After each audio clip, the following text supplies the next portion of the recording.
Welcome to the Week in IndyCar on the Marshall Pruitt podcast, presented by Cooper Tires. Been in the mood to try some different things of late, so we're going to do a cold open here. We'll bring in our guest this week, DJ Willie P. Will Power, your reigning Indy 500 winner, also the 2014 Verizon IndyCar Series champion with Team Penske. So we'll call Will here in just a few moments. He's been running around. We spoke earlier today.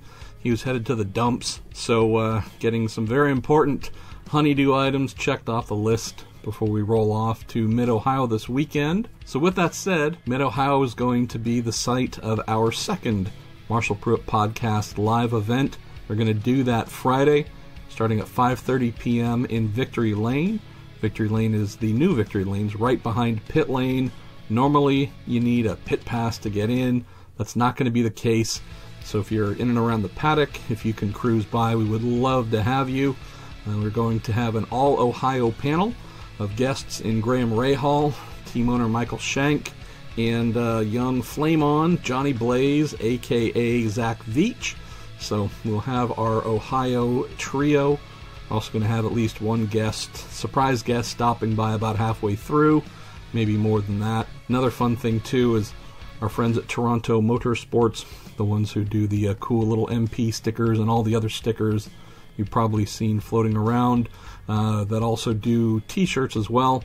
We have some brand new Marshall Pruitt Podcast t-shirts for our Week in IndyCar cartoon and also the Week in Sports Cars cartoon. So one of the things we will be doing for the live podcast on Friday is we are going to be giving away some of the new Week in IndyCar t-shirts to all those who have their questions posed. So it's pretty fun, simple little thing. It's about a half hour long, and like we kicked off at Road America last month, it's just basically me opening with a question or two for our guests. And then we spend the rest of the time just asking you all to raise something fun, something interesting to the guest panel. And so for all of those of you who do, we're going to have some mediums, some larges, and extra larges to give away. So anyways, just a little bit of an appreciation for the ongoing love and support you give me, Toronto Motorsports, our friends at Cooper Tires, and also the Justice Brothers who are supporting us this month of July. And with that said, we will be right back. This month, the Marshall Pruitt Podcast is being supported by the Justice Brothers, whose line of additives, lubricants, and cleaners are America's brand for quality. The products are also used and proven by the world's top racing teams. So if you're interested in joining the sales and distribution team, Justice Brothers offers products for the automotive, semi-truck, agricultural, and industrial markets. To learn more, please check out their website at justicebrothers.com. Another thing I figure on the topic of different approaches and different tactics, last week we tried splitting up the podcast. We did more than try. We actually succeeded in doing that. Splitting up the discussion and analysis from the Q&A. And this week, for the most part, unless you have seen that I've done differently, I think this is just going to be a single episode because Will only has 50 minutes to about an hour or so. So I think general practice is if the episodes are about an hour long, I'll probably just keep them one single file. If we get out to about an hour and a half or longer, which can happen, it's probably the instances where I'll split them up. Keep in mind, there's nothing changing in terms of the podcast. It's just a difference between having one single file to listen to or rolling from one into the other when we do split them into separate Q&A and separate discussion bits. What else comes to mind here?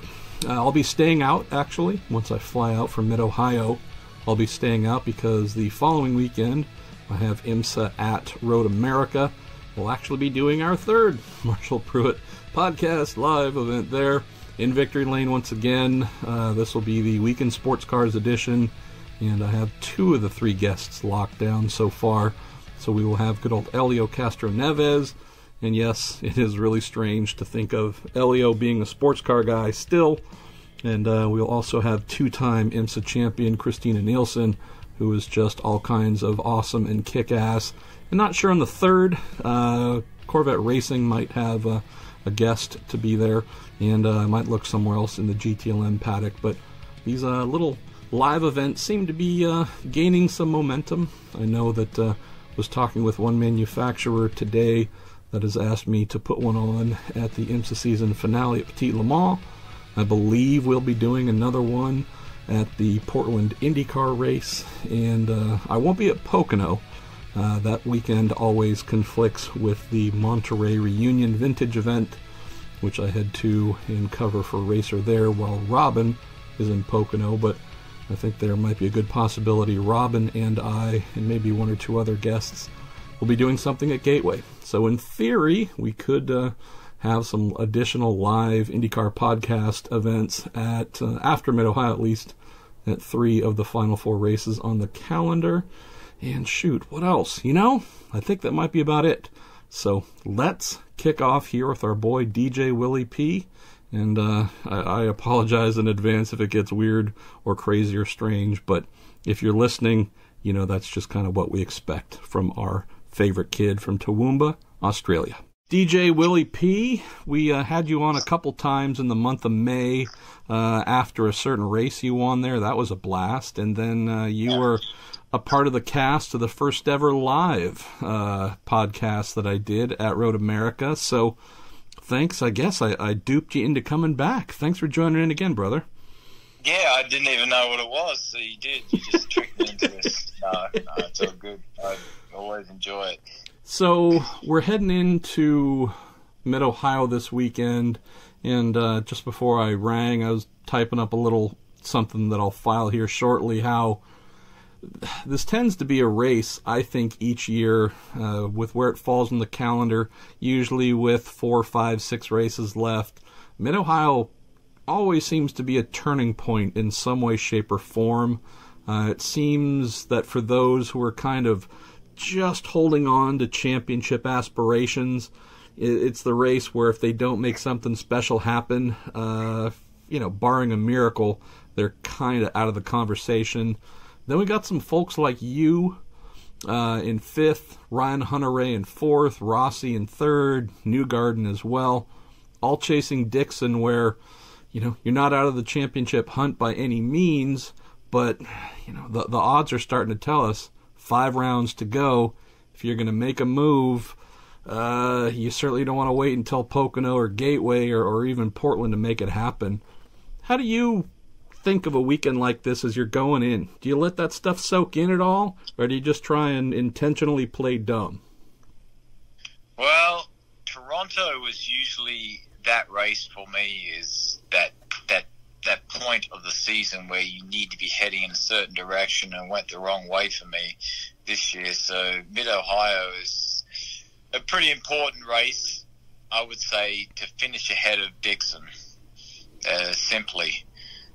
Because, you start making his lead even bigger from where I'm sitting, it becomes difficult. Obviously, it's not over until it's mathematically over, because we've got double points at the end, and there's a huge swing there. But, yes, we need a strong weekend. It's not a matter of a strong weekend. We just need a weekend with 0 mistakes. And that's what's happened to me this year. I mean, every time I finish a race without a mistake, we run so strong. So kind of need that for the last 5 races, and I feel like we got a shot. One thing that I think might have been overstated a little bit, and I'm probably guilty of that as well, is going into Mid-Ohio. A lot of us talk about it being, you can rename the place Scott Dixonville or something like that, but it's not like he's won every race there.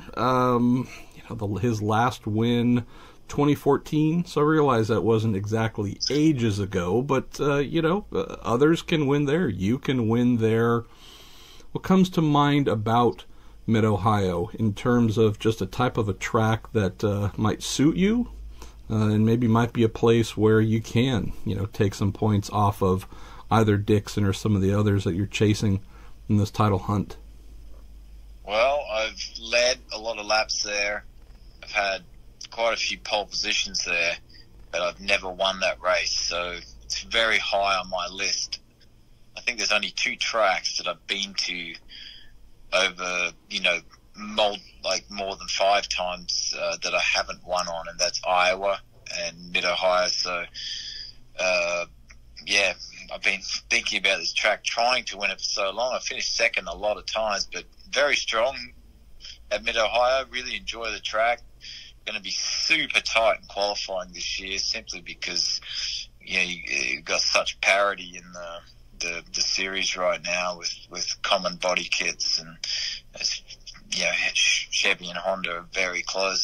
So it'll be a tough weekend to get in the top 6 in qualifying, and qualifying means a lot there because it's difficult to pass. So this might be a strange way of phrasing it, because you are in the middle of another championship run, legitimate contender for that title. Are you able to enjoy the fact that not only are you in that hunt, but you've got some really quality characters around you, whether it's Wickens right behind you in 6th. Rossi again is kind of asserting himself as a real contender wherever we go. Hunter-Reay is there in 4th. Are you able to appreciate that whatever you achieve, whether it's a win or a championship, it's not just against really deep, quality of fields and teams and whatnot, but these are some guys who are freaking animals, man. Does that add anything for it to you? It does.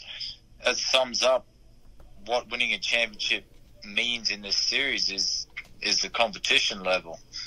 And, you can't pick a driver.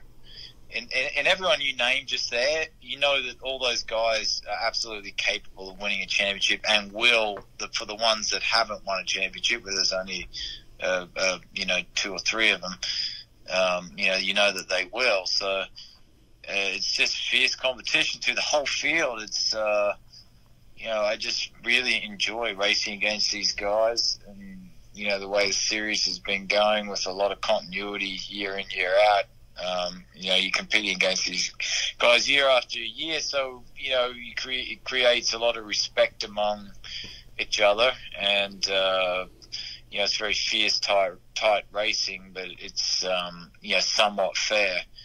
But when you're winning an IndyCar, you're winning against some pretty good, the best in the world as far as, driving IndyCars.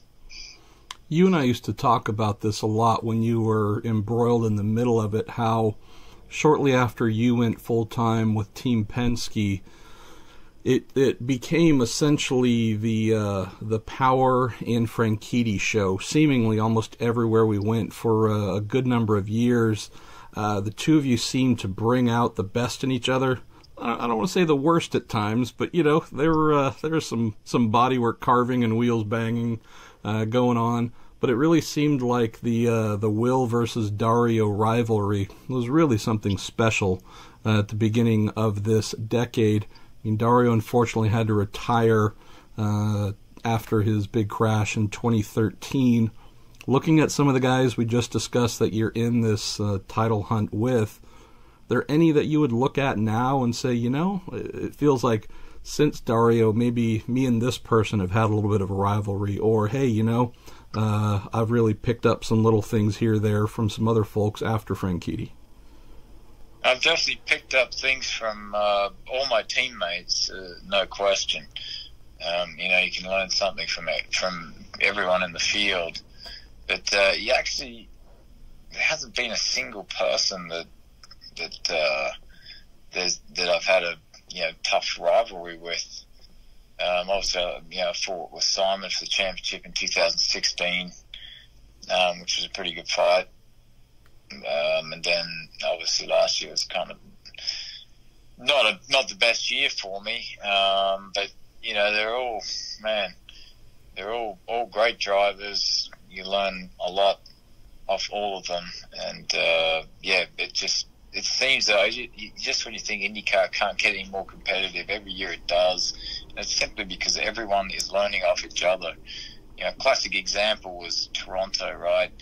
Dixon was a half second clear of the field on the first day, and then suddenly on the second day, everyone is up on him. You know, suddenly he's, you know, P3 or P2 or 3 in the next practice, the next day. Just shows with onboard cameras, sector analysis, dartfish, and all the data, especially with the multi-car teams, that you just can't sit still for a second because you're going to get beaten. Like, it's almost bad to set a really good pace on the first day because you know that everyone's going to learn from it. It's just you just can't hide a thing anymore. Plus, you don't want to feel like you found all your best stuff on day one and might have run out of ideas for day two. Exactly, yeah. So it's different. Just these days, it's such a different animal to what it was. Like, it's really all about dissecting data and understanding how to apply that to the track. That's kind of one of the talents that you have to have to be very quick these days.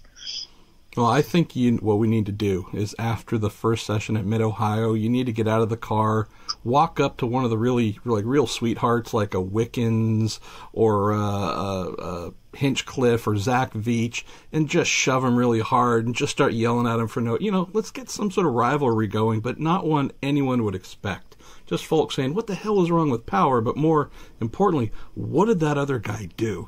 Just a little something. We'll create an artificial rivalry. You mentioned that happened at Barber with Pagenaud and Gabby Chavez.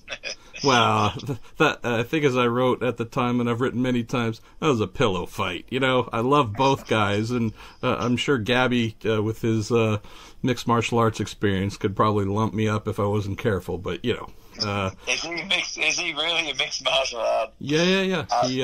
He's been training in Brazilian Jiu-Jitsu for years and years and years and years. So yeah, he's he's only like 3'9", but yeah, I mean, that guy, trust me, he'll wear out my kneecaps and everything else. So yeah, that was an unexpected gem to find out too, by the way, because that's good to know. I need to know that stuff. If something happens, you need to know your competition out of the car, because Robert Miller always asks who's the guy that you would least like to fight. And you're always P1. You're kind of. But sounds like Gabby Chavez is going to be P1 now. Well, he might either choke you out, get a triangle going, make you tap with an arm bar. I mean, that would be awesome to see on pit lane. I mean, that'd be big news. And Miller and I still need to write. We've been talking about doing this since the month of May. If we need to do our top 10, all-time IndyCar drivers you wouldn't want to fight, and I think most people would put Foyt first. But I don't know.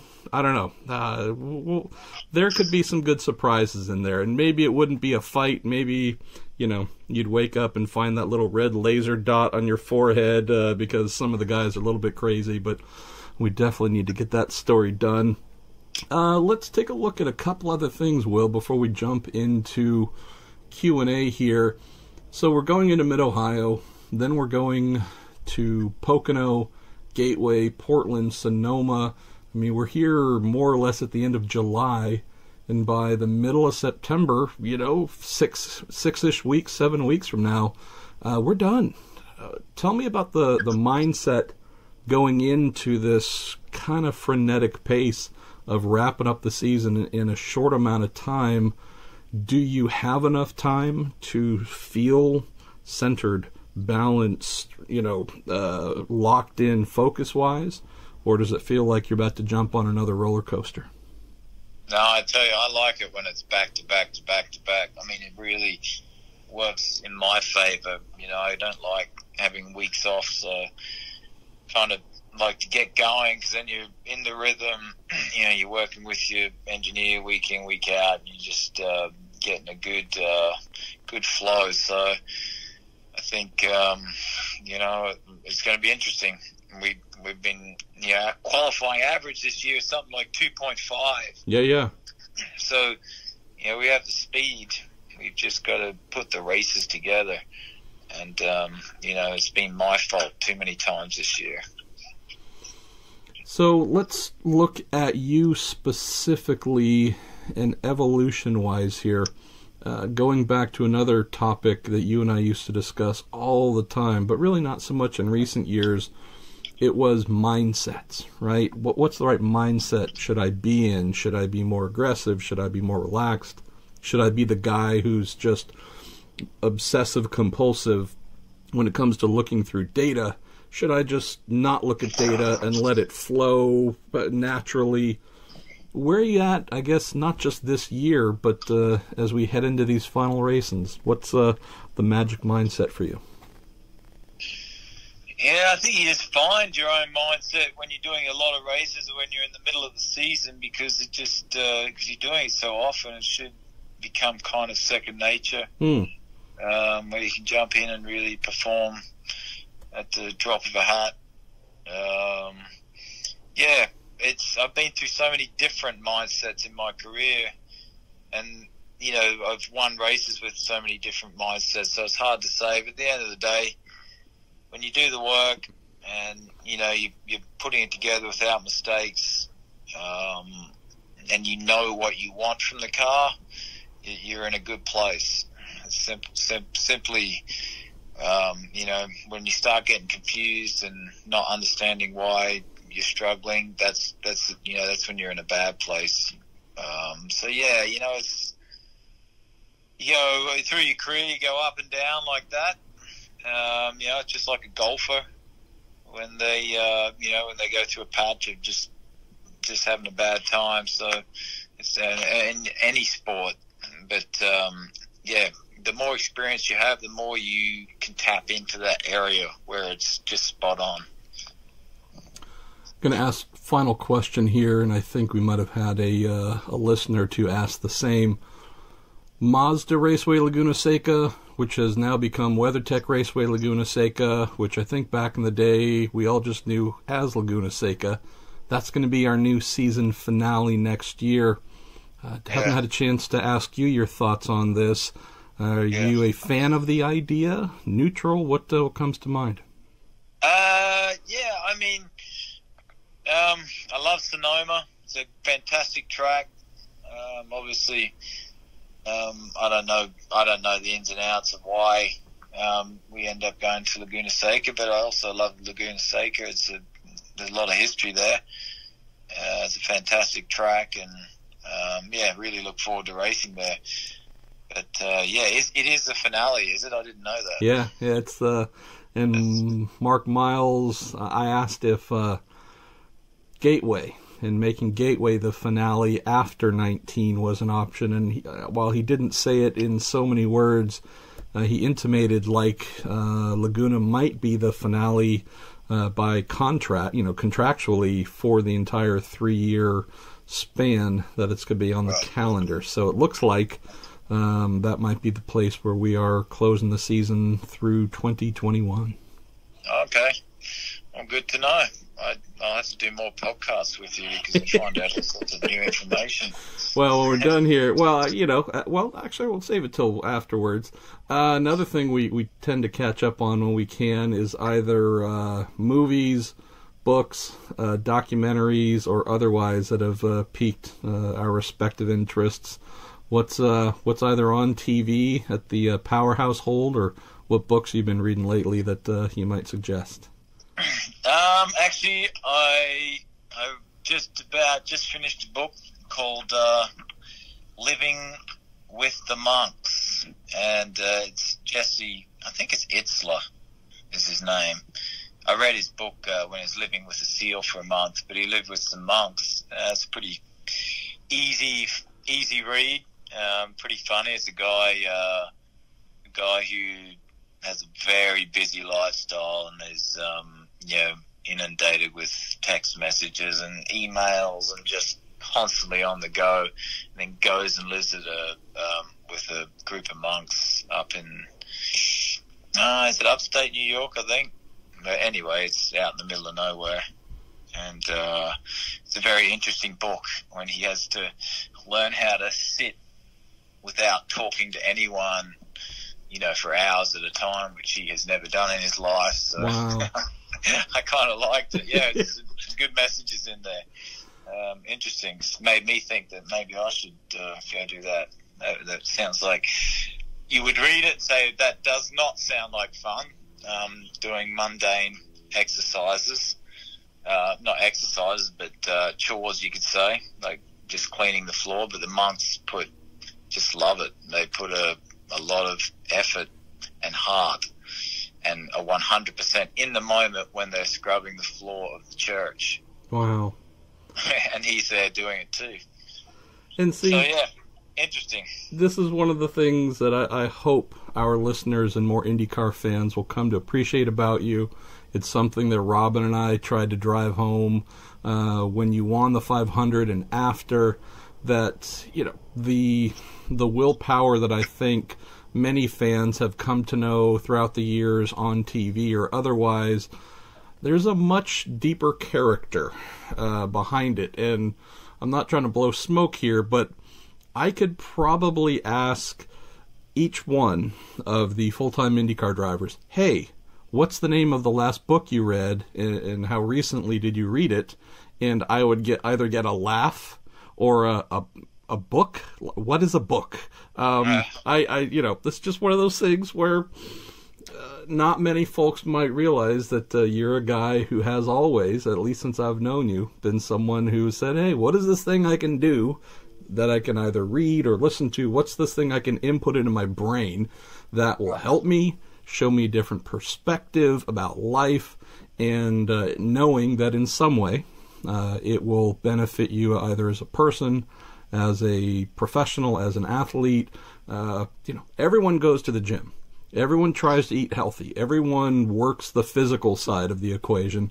Some folks do specific mental exercises to try and improve their craft behind the wheel, but there aren't many IndyCar drivers who are trying to expand their mind like you do. So just another point of appreciation. Yeah, well, reading's better than watching a movie, in my opinion. You get way more detail. I much rather read a book than watch a movie. I guess I'm getting older. It's pretty lame. Well, I was going to say the one thing that has surprised me when I got back from the 500, my wife told me that there's this, not documentary, but there's a series on Netflix that I found that I really want you to see. And I'm like, yeah, okay, no, not a problem. We'll try and get to that as soon as I can. And, my wife, who's born and raised in the projects in Montgomery, Alabama, if we're talking stereotypes, I would have never expected her to say, I fell in love watching The Crown on Netflix about Queen Elizabeth. And I ended up loving the dang thing too. We recently finished it, and I'm sitting here going, again, there's probably no one that would believe me that I'm sitting here just absolutely loving this little series on Netflix about Queen Elizabeth, etc., etc. So now, granted, that sounds cool, actually, because I started looking up YouTube to try find out, where the money has gone in the royal family over the centuries. Actually, when you start way back at what's his name? The guy who beheaded like 7 wives. Oh, Henry the was it 8th? I apologize. Something like that. We'll just go with us here if we're wrong. But yeah, it's really. I saw it, and it's really.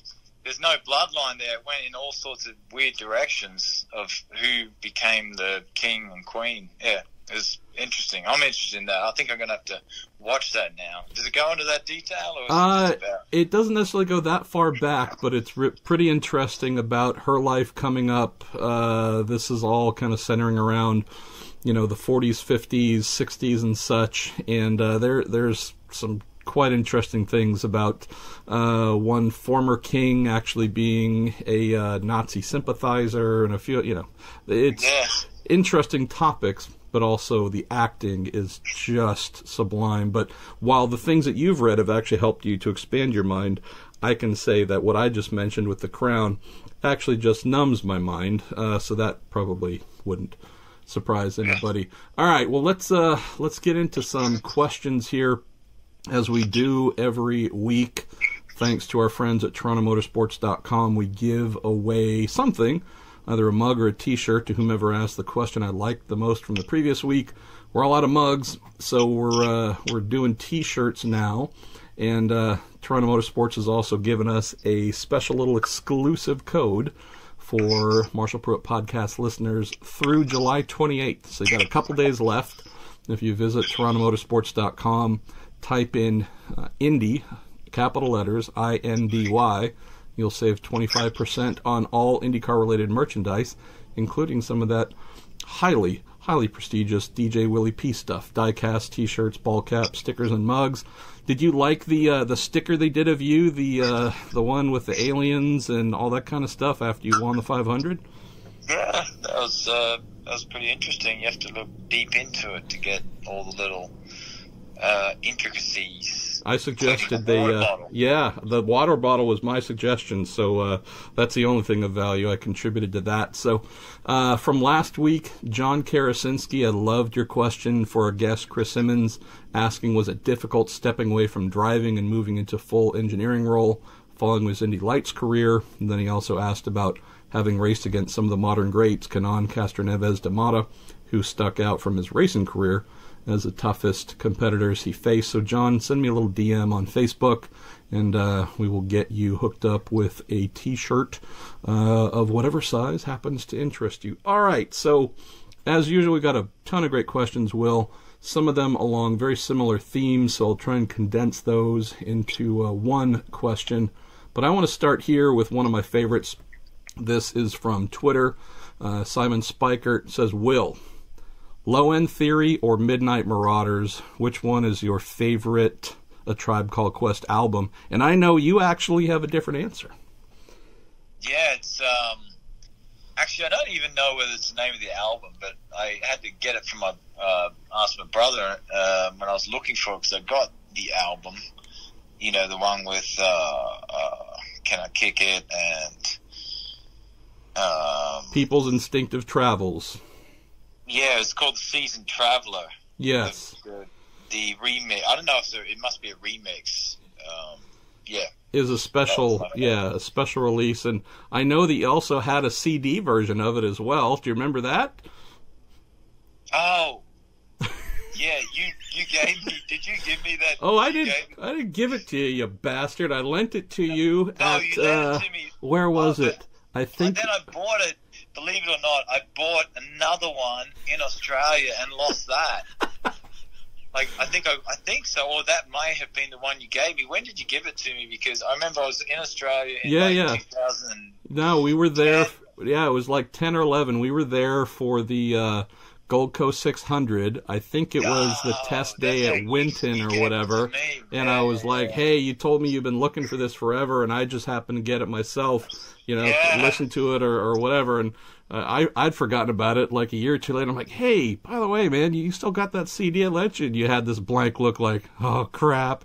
So I've since bought it, so we're all good. I bought another version. So you bought it, yeah. Oh, I need to get it, man. Well, I haven't got it, not get it, but I need to, because you can't get it on iTunes. You can't get, actually, I haven't been on iTunes for a long time. Maybe they got it there. It was like a 2-pack song, Nothing But Love, and I couldn't find this really cool remix of it anywhere. It's like, there's like someone put the audio of it on YouTube, but that's it. But you can't get it. I even sent iTunes an email saying, hey, where can I get this? Well, I'd offer to lend you my iPod, but I'm afraid I might not get it back. But we'll see what we can do. We'll get you taken care of here. Yeah. All right, we've got a question from Ralph Hibbard, who I see at least once or twice a year. He's always selling some great stuff at the Indy Memorabilia Show. So, Ralph, thanks for letting me give you money to take home things that my wife was like, seriously, dude, you don't have enough of this crap. Ralph says, Will, what was it like working for Derek Walker and Kevin Kalkoven at Team Australia?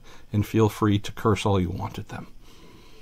Yeah, no, Derek was definitely, one of the best team owners that I drove for, with the budget that he had and the way he ran his team. It was amazing. The performance that he would get out of everyone there. He was very good at picking drivers and very good at picking, engineers, mechanics, everything. So Derek was really, very instrumental in me kind of being able to progress to a point to drive someone like Penske.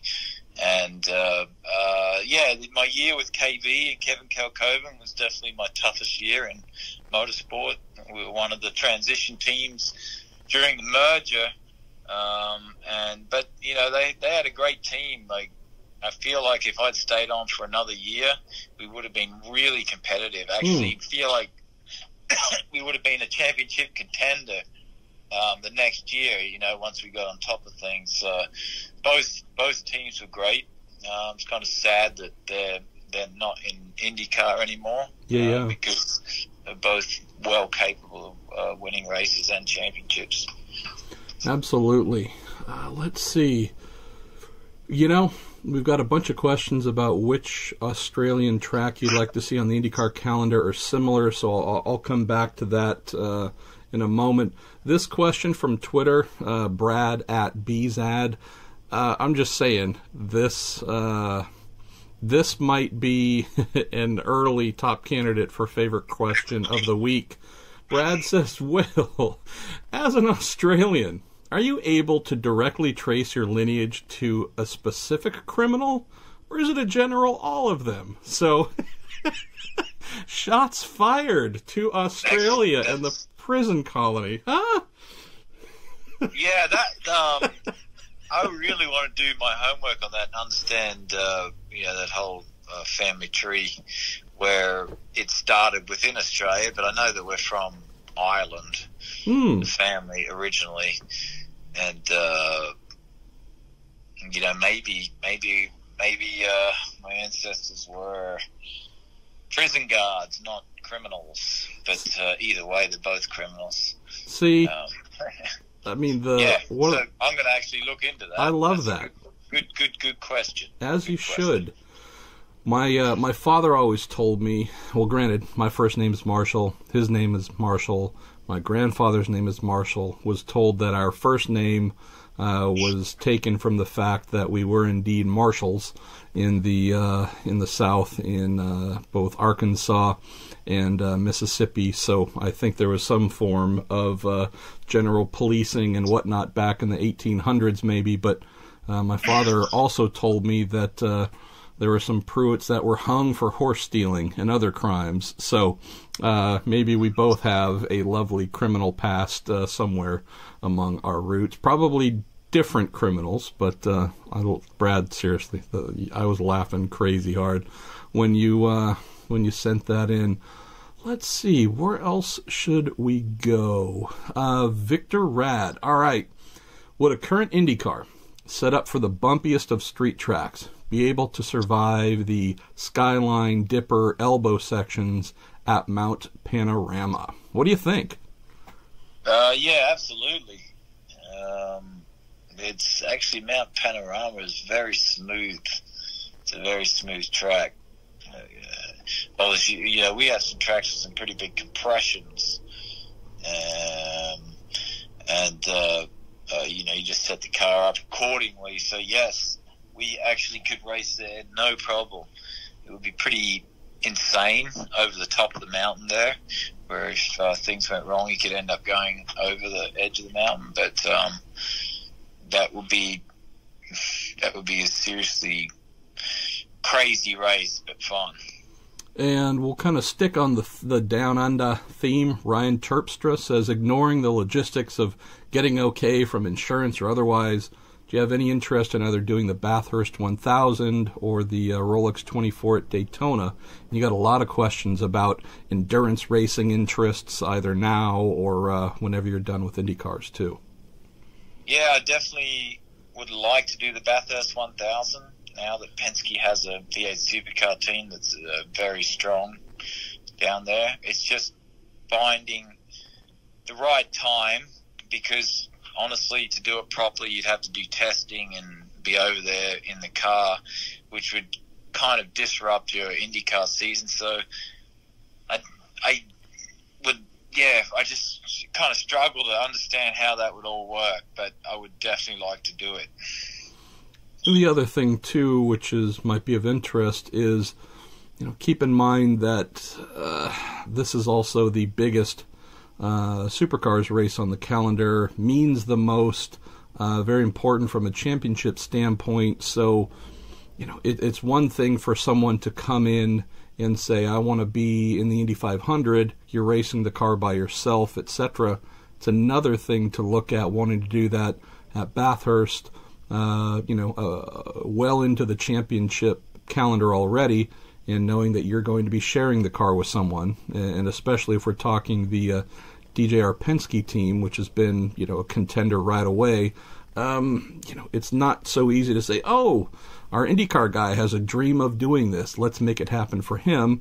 There are some much bigger considerations to take into mind here. So were it maybe an additional entry or something like that, I think that would be a lot easier, at least while you're full-time in IndyCar. But who knows? Maybe that's your next destination once you have decided to bid farewell to IndyCar.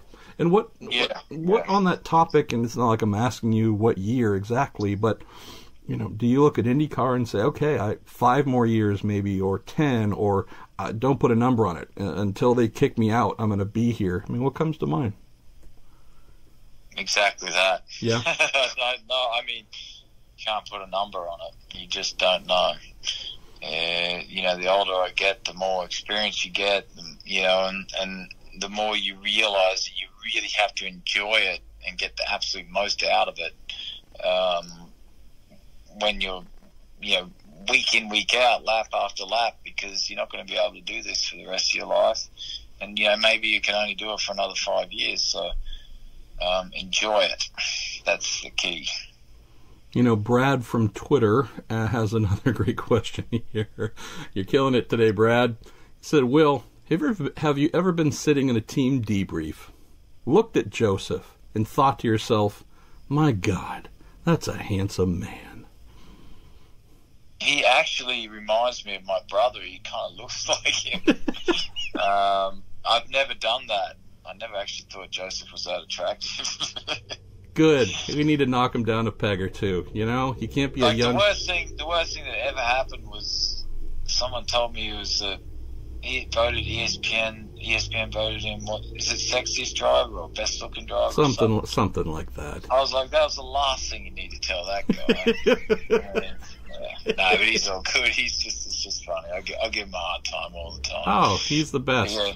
Yeah. I mean, we mess with him constantly, and that's just part of the fun. He knows that is the recipe to a good life and career. When everyone's just nice to you all the time, that to me is pretty darn boring. We're going to stick with Twitter for a minute before we jump over to Facebook. Ryan Holman, love this because now we have, right on about 2 months of distance. Ryan asked, what did it feel like to win the Indy 500? And now that you do have a little bit of time and distance, has it sunk in yet? What do you wake up every morning and go, damn straight, Indy 500 winner? What's it like? Well, any time the thought comes in my mind, every now and then I'll just be driving along and go, I won the Indy 500. I won the Indy, it was something that had eluded me for so long. And, I'd had days where I had cars that were just unbelievable, and it hadn't happened. So it was just fantastic is all I can say. It was just fantastic. And, I'll never forget that day. It was something that I really wanted to accomplish and was wondering if it would ever happen. To win a championship and an Indy 500, but particularly the Indy 500 was just, can't explain it. Every time I think about it, it brings a massive smile to my face. Absolutely loved it. And we'll savor that for a long time, forever. Let's go to Francesco Sata, who asks, in the past, Will, you've been positive or mentioned positive things about possibly including DRS, drag reduction system, in IndyCar. I haven't read that, so I'm taking Francesco's word for it. Do you not think it would be detrimental to your skills as a driver? I think DRS potentially makes the pass too easy. But I think with IndyCar, if they had a system that had a no reply push to pass system, I think that would be a pretty good balance, where you'd still have to get a really good run and the guy would defend and still be a pretty good fight. But on some of these tracks where the straights are really short, I think that would work well. If they had it at Road America this year, it would have been just an unbelievable, epic battle, yeah. At the end, where, the car in front cannot reply, but then he can, once he gets past it, to be on again and just go back and forth. So I think that that's something worth trying. And it's probably crazy for me to say that, considering I'm a guy that qualifies really well and I have a very, very good qualifying average. So, if I was the guy starting at the back, I'd be really politicking for that to happen. But if you qualify well and you're in a great team like Penske, any of those DRS or, even what I have been kind of telling IndyCar that might be good for competition, is, probably not the best for me. But I don't care. I mean, I just think it would create good racing. I'm all about, making the show good, and, I think a lot of passing is, I think artificial passing, where it's just an artificial pass, there's no skill involved, that's too much. You got to find the happy medium. I think obviously no passing at all is also boring, but somewhere in the middle. I think the racing this year in IndyCar has sure been better, and I can't give enough credit to Jay Fry and Bill Pappas, Tino Belli for the way that they have built this car, because it's a lot of fun to drive. There's not much turbulence, and it looks really cool. If you look at the race at Iowa, it was amazing. So, these guys have done a fantastic job, and they're always looking too. They're always looking to tweak and make it better. It's just such a good group there in IndyCar that are, in charge of the competition. Very good. Next question comes from Ben on Twitter, and I appreciate this one because it'll help explain some of the black art of what folks like you and other elite drivers do. Ben asks, what feedback do you get through the car, whether through the steering wheel or the seat or otherwise, about the car's condition as it changes in the race, whether it's fuel burning off, tire wear, etc. So, if folks watch in-car camera or a visor cam or otherwise, you can see some of the methods, or at least one major method that some drivers do, and that is you'll see an initial steering input into a corner, and it's not the actual hard turning the car input, it's just that little loading of the steering wheel to get some sort of feedback as to whether the front might skate or the back might move. It's kind of a looking for a quick tip as to what might be coming, to then use that to charge through the rest of the corner. But tell us about some of the points of feedback that even go in these crazy speeds, Will. How the car talks to you, what it's talking to you through, to kind of feed your brain input on how hard to go. Yeah, it's the steering wheel, the steering weight, the feedback through the wheel is where you get a lot of the understanding of the balance of the car, the amount of grip, and what you've got as you go through the process of applying lock through a corner. In particular, on an oval, your hand, the feel of the wheel is very important. And then obviously you feel with your whole body as well. You feel what the car's doing, and it's just all those sensors are telling you what it's doing. But the steering wheel in particular is probably one of the most important places that you understand what's going on with the car, because you can jump in a simulator where you don't get any G-force feedback and feedback of what the chassis is doing, and it can feel very real, and you're getting all that feeling and feedback through the steering wheel. So yes, that's and it's almost like a subconscious thing when you've been racing a long time. It just it's amazing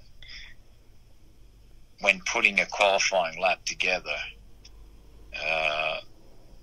how much it would just be really interesting to see the brain imaging during that process with how much is going on, like consciously and subconsciously, because it's crazy how much you have to take in at that speed, and how many of the senses in your body has to feel and understand what's going on in such short, in just such split seconds all the time. It's just hard to explain.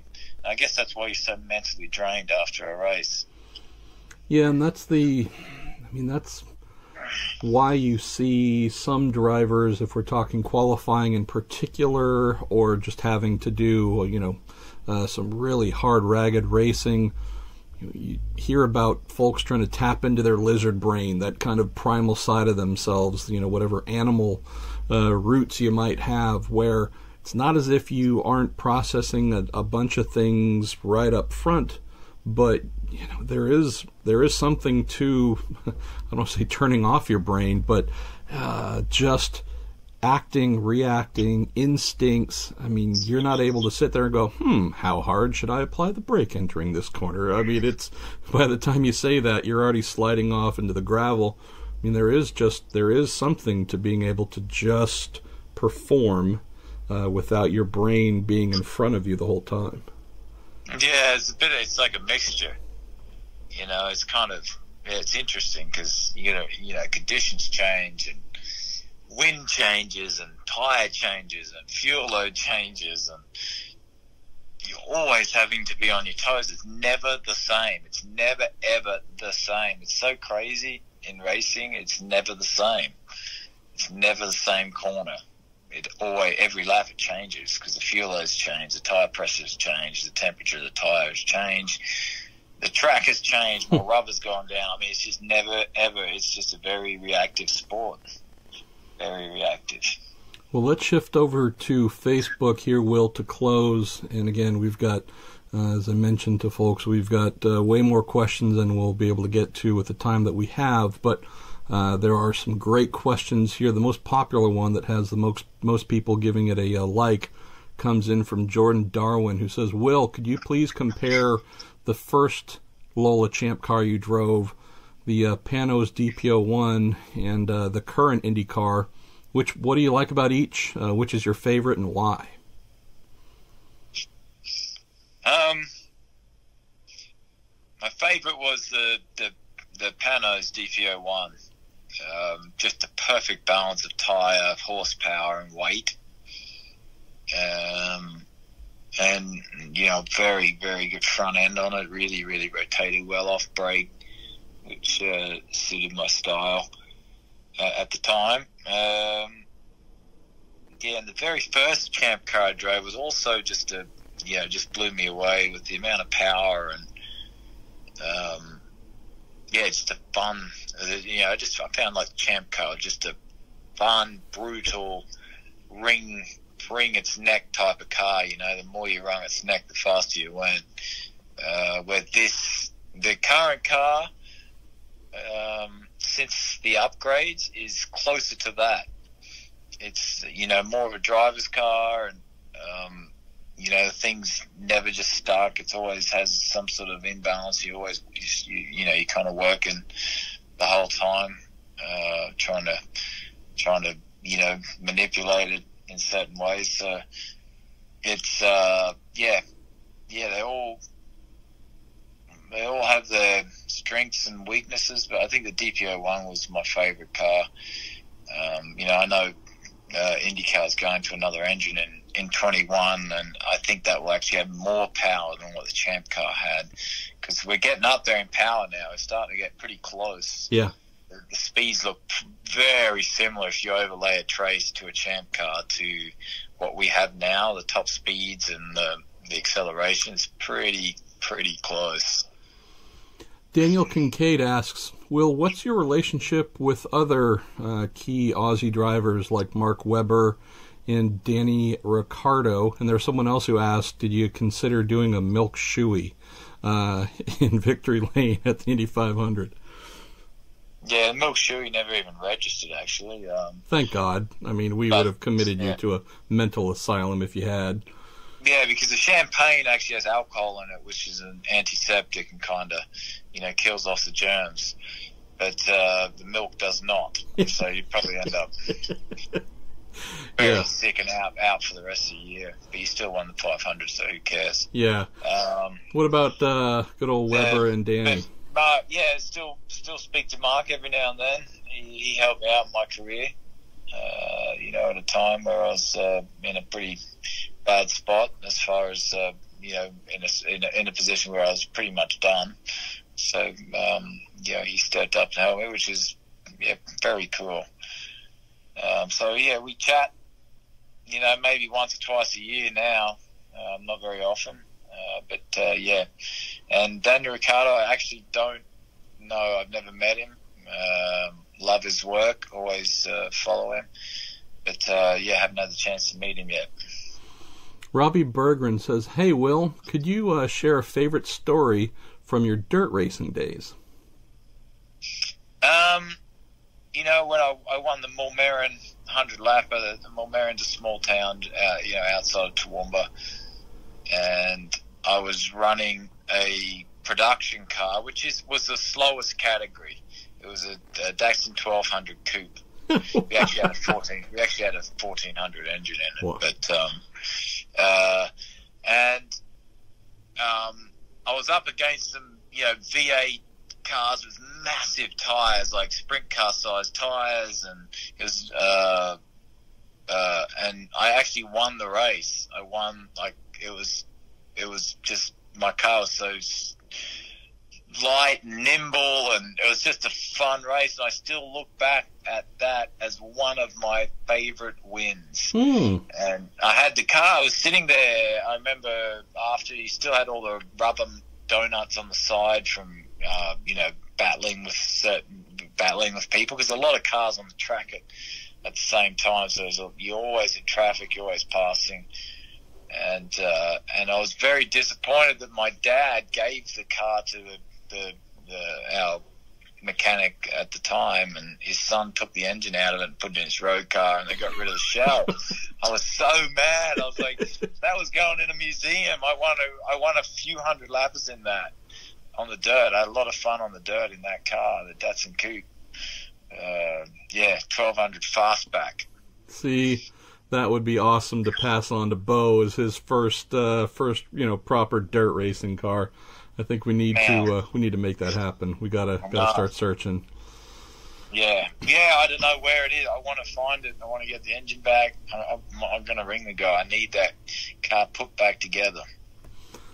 Let's see, Nicholas. Actually, I think it was number 12. Really? I actually think it was number 12, because when I was in juniors, I think I was like 16 or something. I had J12. I think it was 12. I have to find out. That would be so funny if that was the case. That would be so awesome. Yeah. Let's see. Nicholas Sylvain says, in the very distant post-racing career future, what does life hold for Will Power? Owner, consultant, commentator, raconteur. Have you given any thought as to what you might want to do when you hang up the proverbial helmet? I don't know. And it's a big, I just don't know. I mean, you have to, have something to get up for every day. So, it's been for 20 years now almost, waking up with that thought of doing everything you need to do to be the best race car driver. So, whatever it is, I know that I'll put a lot of effort into it, because that's what I do, but I just can't think of something. I think it'll come to me as I get closer to when I would think about retiring. Doors kind of open up, but I just honestly couldn't sit here right now and tell you that what I would do. We look at Rick Mears as the longtime oval master at Penske, passing down his knowledge. Maybe we need a road course, since Rick has that education covered. Maybe RP needs a road course master to school future generations. So, that wouldn't be the worst. But knowing you'd find a way to get into a car somehow and have some fun. So, got another post-career question. Eric Franklin says, post-racing, let's say you're now the drummer in a cover band. Which band is it that you would want to cover night after night? Oh. And do you still drum? I know you've had your electric drums, but with a child. No, I have been drumming a lot lately, and I've been playing Red Hot Chili Peppers. I always play them. Fall Out Boy, play that. A bit of Faith No More. That song Evidence. Faith No More. Good on you. The song Evidence, and. What was that other song? The other song of that is Evidence and Epic, right? Yeah. Epic was another. I was playing that today. Epic was like big time. You're on the bass, your leg gets worn out. So it would be one of those bands. Foo Fighters. I play Smashing Pumpkins stuff. It's a tough one to pick. Red Hot Chili Peppers for me was the easiest to learn. It was like it was good fun to play. So maybe that. Let's see, where should we go next as we wind down here? Will David Zitterbart, a fellow Australian, says, Gold Coast aside, where would you like to see IndyCar go for a race? He says, I think the Adelaide GP circuit would be great and would develop a strong following. Yeah, could you imagine getting to do the Adelaide Grand Prix circuit? Like he's dead on there. I wouldn't have thought of that, but yes, that would be amazing. Yeah, I fly over the first chicane like some of the photos back in the day of Senna or whomever, 2 feet, 3 feet in the air. That would be, although you did that at Las Vegas, there's some great shots of you frickin' heading into outer space with some of the height that you got. So yeah, that might be some fun there. All right, we're gonna find a couple more and then shut her down here. Justin Walsh says, Will, out of all the cars you've raced, which was the most challenging to drive on the limit? Oh, doesn't have to be an Indy car. Yeah. It is an IndyCar, actually. I think it was, I think the Champ car for sure was so hard with all that power and everything to extract everything out of it. So much energy went into it, when I remember. But, these, they're all, they all have their own characteristic to extract the most out of them. And it seems to always require the same amount of energy that you have to put into it. So, but I would say the Champ car, like how much time you could find. Although, when you think about the sort of downforce that we had in the previous 2 years, to find the ultimate limit of that car was very difficult. Insane. It was so much grip and it just kept coming. In those fast corners, the amount of speed you would carry, and it was a very tough limit to understand and feel because it was there and then it just let go. So, I would say that, as far as not being a very progressive car to understand what's going on, was pretty hard to get the full limit of it. Alrighty, one or a couple more. Henri Fong, great question. Will, if for whatever reason you had to let another driver set up a car for you, which driver would you select to set up a car?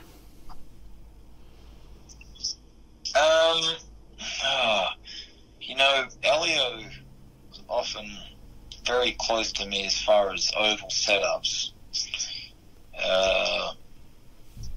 If I was gonna pick someone's car, it would probably be Elio's on both. New Garden more recently has been closer to what I drive. With this car, we've been pretty similar on setup. So, yeah, either of those two guys. Let's see, 2 more to go. This one from Alicia Hirsch-Rieske. I apologize if I murdered your last name there, Alicia. Says, congrats on winning the 500 this year. Who are your racing heroes, and how have they influenced your racing career? Santa was obviously, like everyone's, was one of my heroes, but actually Nelson Piquet, when I was a kid, was the F1 driver I followed the most. He was a real hero of mine. And I got to race against his son, Nelsino, in British Formula 3. So that was who, you know, in that, the heroes for me were like Senna, Prost, Mansell, you know, Berger, all those guys in that era was just, you know, that was, when I was a little kid, watching those guys were, you know, they were my absolute heroes growing up, that era of Formula One.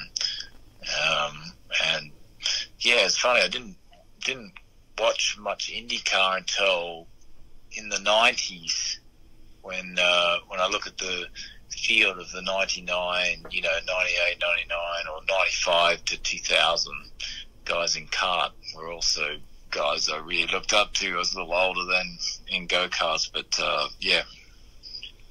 I love the PK selection, by the way. That is definite.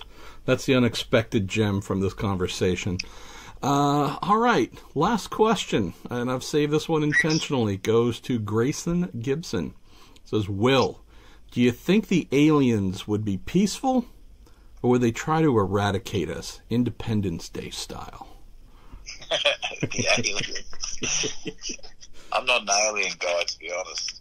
Well, yeah. But you made the mistake at some point in your career saying that, you know, you're curious about something, so naturally we run with it and treat it like it's all you think about. So yeah. If we were to pretend... Yeah, I think I watched something on YouTube, but...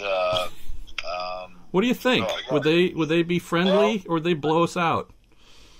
They would be friendly, because if they are able to travel to the Earth, they have a higher intelligence than we do. So it seems as though the higher the intelligence, the less violence. I'm also reminded of the Perry Farrell song from Porno for Pyro's Pets, where it essentially says, if aliens were to come, we'd make great pets. So that's what comes to mind, because if they have higher intelligence, I wonder if they'd just be kind of patting us on the head like we do with cats and dogs. So probably. And maybe we're like aliens to our pets. Yeah. Well, what I was going to say is, like, you know, the high intelligence generally there's less violence, because rarely do you see two scientists brawling in a lab, as opposed to a couple of blokes in the pub. That's a great point. I mean, like, rarely would you see, you know, a scientist getting glass with a beaker because he upside didn't the agree head. He didn't agree with the what do you call it? The sum or the equation. Yes. Didn't agree with the equation.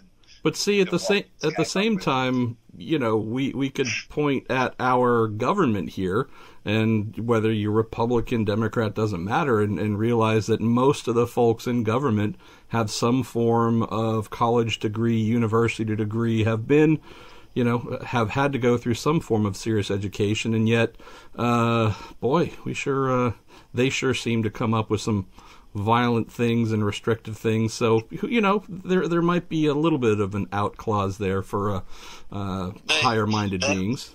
They do, but they don't come up with violent things towards each other. They don't actually fight in the White House. Now that I would love to see. They don't actually brawl in the White House. Really, you just don't see that. A cage match to sign a new bill. I like that. That would be. And see here, and somehow we've come back to fighting yet again. I am the primal primal animal here, so I apologize. Power, you're one of the best. You know that. You know we love you, and we always go to you for both the fun stuff, but also some of the introspective stuff. So thank you for taking some time here as you're getting ready to pack up and head to Mid-Ohio and hopefully do some great things for yourself, for Team Penske, for Chevy, Verizon, and so on. So thanks for taking some time here, my man. Yeah, always a pleasure. Thank you. Thanks for having me on.